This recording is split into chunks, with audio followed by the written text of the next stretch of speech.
reka ngusuhuze kandi nkwifurize gukomeza kugubwa neza cyane ubu dahwema kutwereka ko ubana natwe umunsi ku munsi aho rero hose waba uri hano mu gihugu cy'u Rwanda cyangwa se hanze y'igihugu cy'u Rwanda. Reka tukwifurize gukomeza kugubwa neza cyane. Nanone reka tubone kuguha ikaze muri iyi nkuru ya none. Nshuti mukundwa rero nyemerera turebere hamwe izi breaking news natwe n'amakuru arimo aratugeraho muri kano kanya. Ni inkuru yakomeje kugenda igarukaho ku binyamakuru ndetse no ku mbuga nkoranyambaga zigiye zitandukanye. Ni inkuru ikomeje kugenda igarukaho rero hano mu karere ka Gakenke.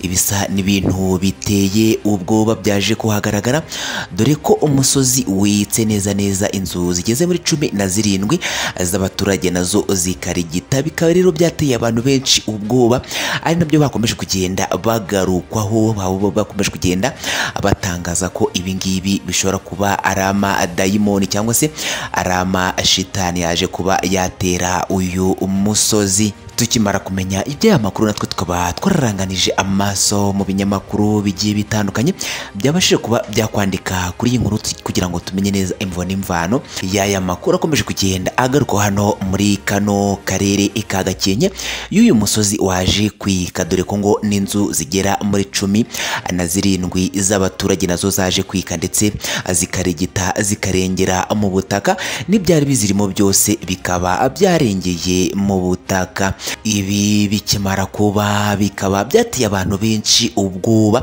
ndetse bikaba byakomeje kugenda bibatera urujijo, dore ko benshi bakomeje kugenda batangaza ko uyu musozi ushobora kuba waratezwe cyangwa se watewe n'amadayimoni nk'uko amakuru yakomeje kugenda abigarukwaho. Natwe rero turaje kugira ngo muri kano kanya tugezeho update z'aya makuru akomeje kugenda agaruka hano muri kano karere ka Gakenke, aho uyu musozi waje kwika inzu zigeze muri 17 zose nazo zikika zikarengera munsi munda y'umusozi.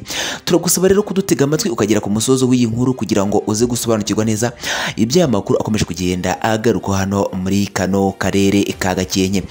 Muri wowe ushobora kuba uhise wibaza ibibazo byinshi, ukaba wibaje tese niki cyaba cyateye uwo musozi kwika, utese nyuma yuko uyu musozi witse izi nzu nazo zikaba zarengeye mu butaka, ubuyobozi buratangaza iki? Ese nta muturage waba yaje kuba yaburira ubuzima kuri uyu musozi waje kwika nk'uko byakomeje kugenda bigarukaho?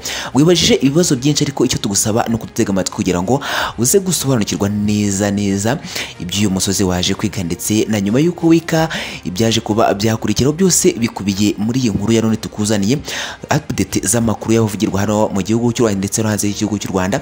Ibyo twagusezeranije no kujya tuyakugezaho 5 kuri 5. Rero akaba ariyo mpamvu tuje kugira ngo tukugezeho aya makuru. Icyo tugusaba no kudutega amatwi undi ukagera ku musozo w'iyi nkuru kugira ngo uze kuza gusobanukirwa byose. Mbere yuko tugaruka kuri iyi nkuru ku buryo burambuye, reka tukwisabire kanda kuri subscribe cyangwa se kuri sabone, hano nibagirwe gukanda ku nzogera kugira ngo nitujya dushyiraho amakuru notification zigeze kugeraho uri mu bambere. Ni ibintu byoroshye rero, reba munsi ya video yawe urabona ahantu handitse sabone cyangwa se subscribe, ubundi hakande ntunibagirwe gukanda ku nzogera nitujya dushyiraho amakuru ujye uyakurikirana 5 kuri 5. Kora share cyangwa se partage aya makuru yasangiza inshuti n'abavandimwe.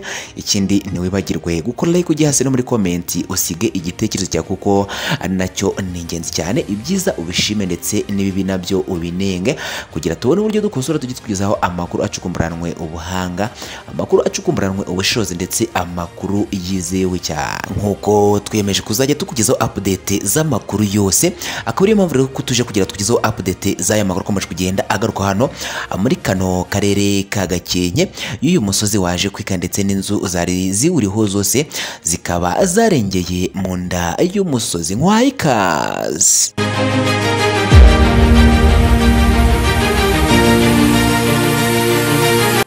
Nkuko twari tubikomojeho rero n'amakuru yakomeje kugenda agarukwaho mu karere ka Gakenke, aho umusozi waje kwika inzu zigeze muri 17 nazo zikaba zaburiwe irengero, dore ko bivuga ko izi nzu nazo zinjiye mu nda y'uyu musozi.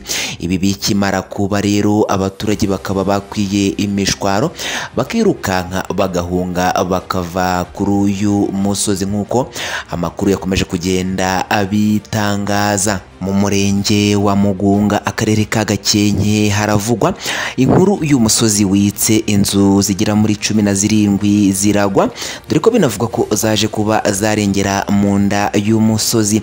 Umuturage umwe yajyanwe mu bitaro nyuma yo guhura n'ihungabana ry'ibi bintu yaje kuba yabona byamuteye ubwoba nk'uko amakuru yakomeje kugenda abigarukwaho. Ibimenyetso by'uko uyu musozi utangiye kwika byatangiye kugaragara mu mpera z'iki cyumweru gishize, ubwo byatangiye hika igice gito cyawo cyangwa se hika igice gitoya cy'uyu umusozi, ari nabwo ubuyobozi bw'ako karere bwagize impungenge butangira kwimura bamwe mu baturage bari batuye kuri uyu umusozi.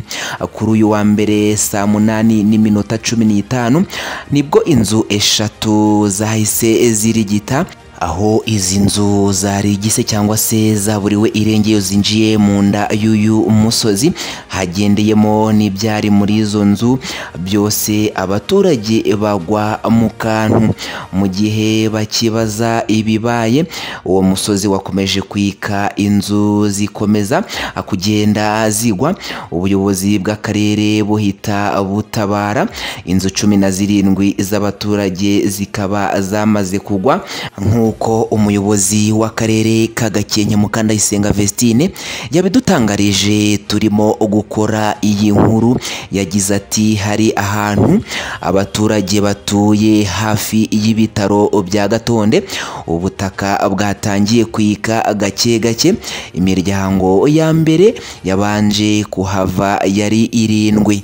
Ubutaka bukaba bwarakomeje kugenda buri gita gake gake hano muri kano gace. Uyu muyobozi wa kano karere akaba yarakomeje gutangaza ko ubutaka bwakomeje kugenda buri gita n'igihe cyose imvura yabaga yahise itarimo kugwa. Ibi rero bikaba byaragiye bikomeza gutungura abantu bari batuye hano kuri uyu umusozi. Yakomeje agira ati kugeza ubu imiryango 22 twayishakiye aho ijya.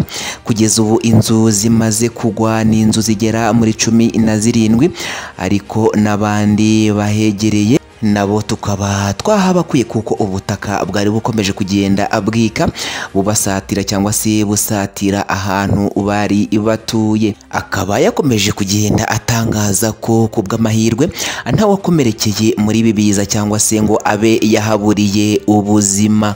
Gakenke ikaba ari kamwe mu turere dukunda kwibasirwa n'ibiza ndetse bigahitana bamwe muri ako karere kagizwe n'imisozi miremire. Nguko ngayo rero amakuru yakomeje kugenda agaruka hano muri kano karere ka Gakenke, aho umusozi waje kwika bikagenda bitera abantu benshi ubwoba. Niba ari ubwa mbere ubanye natwe katwisabira ukanda kuri subscribe cyangwa se sabone kugira ngo amakuru yacu ujye uyabona 5 kuri 5. Ni ibintu byoroshye cyane rero, reba munsi ya video yawe urabona hano ndetse sabone cyangwa se subscribe ubundi wakande. Hano nibagirwe ukanda ukazogera kugira ngo tujye dushyiraho amakuru ujye uyakurikirana 5 kuri 5. Kuri share cyangwa se partage aya makuru yasangize inshuti n'abavandimwe. Ikindi ntiwibagirwe gukora like, ujye hasi no muri comment uyo wasiga igitekerezo cyawe kuko onacyo ni ingenzi cyane. Ibyiza ubishime ndetse n'ibi nabyo ubinenge kugira tubone uburyo dukosora tujye tukwizaho amakuru acukumburanwe ubuhanga, amakuru acukumburanwe ubushobozi ndetse amakuru ayizewe cyane. Wakoze kubona twe rero, ciao ciao, bye bye. Amakuru nakagaruka.